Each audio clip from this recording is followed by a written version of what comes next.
Testing 1, 2. I think I'm live. I am not sure if I'm live. It is November. Great. It worked this time. This is the second time I've tried this. Glad it's connected. It is November 17th, 11:40 a.m., and Purdue is coming off a sizable victory versus Wright State last night in Mackey Arena. I'm Boiler Dowd. In case the first time you're tuning in. It probably isn't. You didn't probably trip on it. Just getting here at live cast. Give you a little preview of the week. I'm going to do a live cast today. This is kind of a little synopsis of the Wright State basketball game and the Ohio State football game. And we're going to have a handsome hour in the next couple of days. So stay tuned for that. It'll be good. It'll be Anish, Jay, and I talking about what's coming versus Northwestern. Looking back a little bit to what's been happening in basketball and what's coming ahead in basketball. Purdue's first real test, of course, will be North Carolina this weekend. North Carolina is currently 18th. I'm glad they're ranked. I don't think they're that good of a team. I said that last week. Still think it. Speaking of ranked teams, Michigan lost last night to Seton Hall in Ann Arbor. That's noteworthy to a lot of people who are Big Ten basketball fans. So things are shaking up a little bit. I think they're going to shake up a little bit more in the next 2 weeks as teams start to play stiffer competition. Purdue, we'll get to see what Purdue really is a little bit more in the next really week to 10 days. You'll get to see Purdue play some stiffer competition with bigger big men. And speaking of big men, last night, Purdue's two-headed monster of Travion Williams and Zach Edey really flexed their muscles against Wright State. They were both averaging a point a minute. Travion finished with 20 points, and I'm going to bring up the exact stats so I don't misspeak. 20 points, and he also had 13 rebounds in 20 minutes. Of course, Zach Edey had 18 points and 5 rebounds in 18 minutes. And then Caleb First, for good measure, had 14 points, 11 rebounds in 25 minutes of play. Caleb is still starting. Some of you have been talking a bit about this on Twitter, how it sometimes is Caleb going to be, sorry, I got ahead of myself. Is Caleb going to be a starter when Gillis returns to the lineup? And I say he will stay there because I don't think Painter wants to mess that up. And First is so good and solid coming right in from the jump. He's been good all season. I've got a comment here from Todd Singer in the margin. He says UNC is number 50 in KenPom. And you're right, Todd. KenPom is generally better at this, especially early in the season. Always better than the polls. That algorithm has it figured out a little bit. And UNC does not look great. I can't stress that enough. They're not that great. Virginia is not good this year. There's some interesting, fun stuff happening in college basketball. Things are shaking out, like we said. So that's cool. Let's look at the stats a little bit more from Wright State last night. Purdue, of course, won 96-52. That's a sizable win. That's another game in the 90s. That's Purdue's third game. They're 3-0 in the 90s. This offense, I'll keep saying it, has more weapons than we've ever seen, more playmakers than we've ever seen, and that's pretty fun to see. Let's look at who else came to play. Really, Jaden Ivey did not have a good game. He was 2 for 8 shooting, 8 points. He didn't even really have anything that was like eye-popping. It was pretty. He had a couple drives where he would come draw a double, triple team and kick it out. He did a really good job at that, and he's got to do a good job at that. And one of the people he was kicking out to, Brandon Newman, had a streak of about 3 minutes where he absolutely went crazy. I think he hit 3 3-pointers in a very, very short span of time. Just started raining fire. The game was already broken up open by then. This game was really never in doubt. It's not like the others where there was kind of some flexing of the score.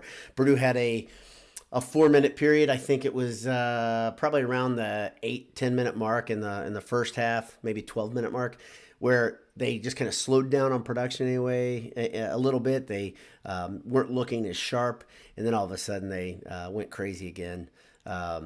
Sasha last night was 4 of 8 from 3, 25 minutes of play. He had 12 points. Not much to talk about here other than just Purdue really was a physical mismatch for Wright State. Their biggest big man, I think, was 6'7" or 6'9". Every time Edey got the ball in the post, he was just doing huge things. Trey Williams looked angry, which was kind of fun to see. And his theme for this game was play with a chip on your shoulder and look for your shot. He's played completely different games in all three games. If you look at it, it's very, very interesting. One game he kind of was refusing to shoot. The game last game he was really going for hitting the glass when he came in these quick stints. And this game he was really looking for his shot. And that's kind of an indicator of what this team can do, right? It didn't look like Purdue's out of rhythm with Travian Williams choosing a different role. Teams are going to have to choose their poison versus Purdue. That's going to happen over and over. If you want to suck into the lane, you're going to have the 3-point shooters hit a lot of shots. This team can hit threes, and they're not afraid to shoot them. If you go man and you give the big men space, they're gonna eat you alive. There's no other way around it. The defense came to play last night. That was one thing. I think in the second half, Wright State had like 37 points, I think, and I'm not being real scientific here. With a lot of time left, or like I think 12, 14 minutes left, I think. It was just an absolute shellacking if you didn't watch it. It was a fun one. If you got it on your DVR, go back and watch it. You'll enjoy it. I also wanted to talk a little bit about the football Boilers. Of course, Saturday, pretty lousy game. Purdue loses 59-31.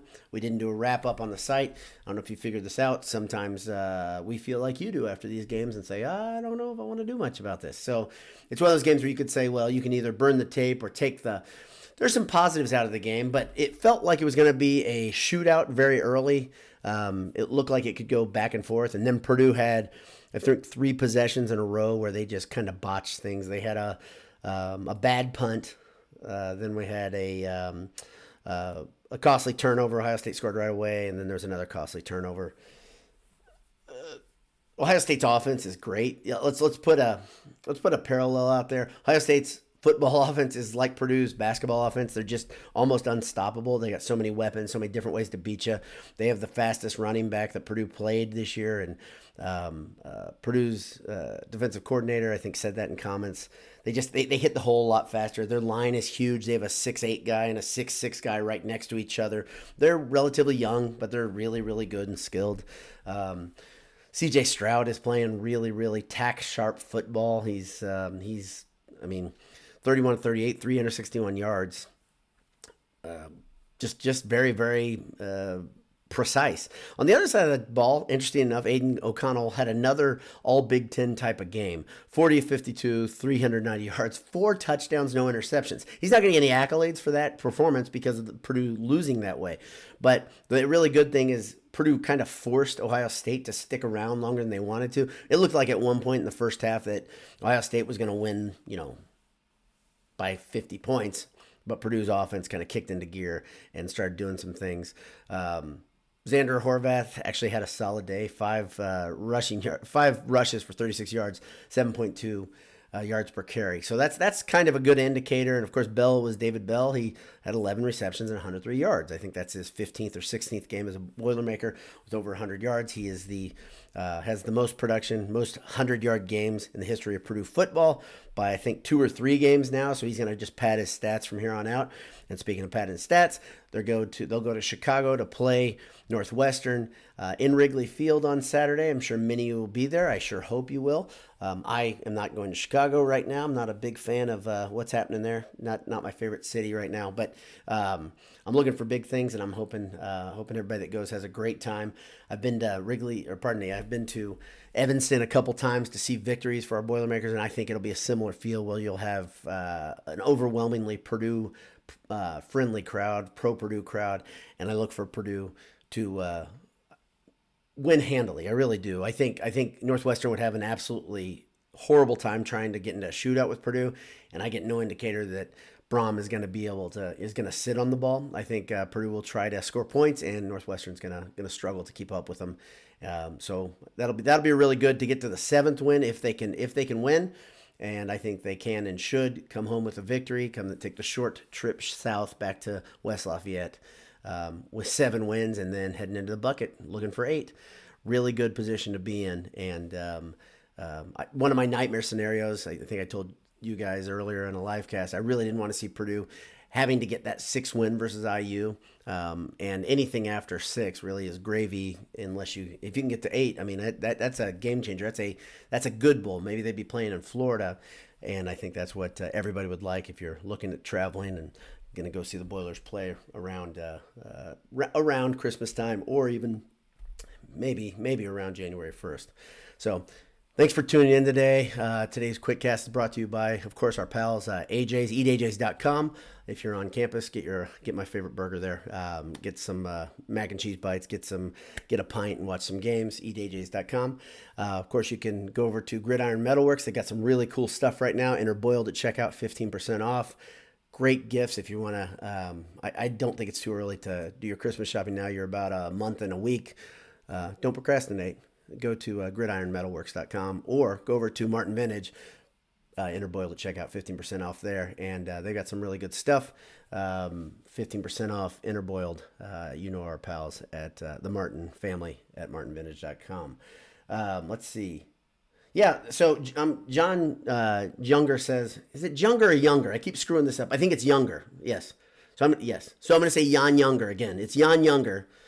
John Younger says 8 wins might move the needle from a recruiting perspective. And there's a couple things that we can talk about that real quickly before we close out here. Not only will that move the needle from a recruiting standpoint, but also Brohm's appearances on national media after these big wins, those have a big effect too, because Purdue's been in the consciousness. So thank you, Jan Younger. I know your name's John, okay? Anyway, I do appreciate you tuning in every time. You're a trusty live listener and watcher. I do appreciate that. Todd Singer says he's going to be at Wrigley and he will not be alone in his gold and black gear. I guarantee you that. John is going to be at Wrigley Field as well. So this is great. This is just a small representation, but you're going to have a lot of Purdue fans there if you decide to go. And they actually have the field set up in a way that they can both go both directions. They don't have to turn the possessions around, so you're only facing a certain way. Both teams will be on the same sideline. That's interesting. Twitter note, wanted to say to you guys know that Waddell blew out his ACL in practice. He was already going to redshirt. It's lousy news, but he'll get healthy. His dad actually, I think, blew out his ACL as well before his senior year when he was at Purdue. And my wife and I were watching last night. I thought this was funny. I mentioned this. I said, did you know Matt Waddell and Conzo Martin's sons are both on the roster right now for Matt Painter? And my wife was like, no, like acting like, everybody hadn't aged. I mean, it's pretty neat to see that the next generation of Purdue basketball has some old names in it, and you have Barrett in there too. So it's really, really cool. Those legacy stories are neat. The interesting thing, like I said to you guys in the last QuickCast, is that third line change. If you look at it, that third group, it's not just like having Bobby Buckets or Tommy Luce come in. It's an entire group of guys who are walk-ons coming in, and you got a lot of crowd favorites. The problem is it's not as concentrated on one guy as it was with Tommy Luce. So again, thanks for tuning in. I hope you're having a great morning. It's gray and it looks like the quintessential Midwest fall day out there. The colors are popping still, but it's a little chilly, a little windy. Stay warm, get cozy in your favorite hoodie from Martin Vintage. Maybe I'm wearing one from Wyoming, in case you're wondering. That's why it's not a Martin Vintage thing, but have a great day. God bless you. Hammer down. We'll talk to you soon, and stay tuned for a handsome hour later in the week. We'll see you.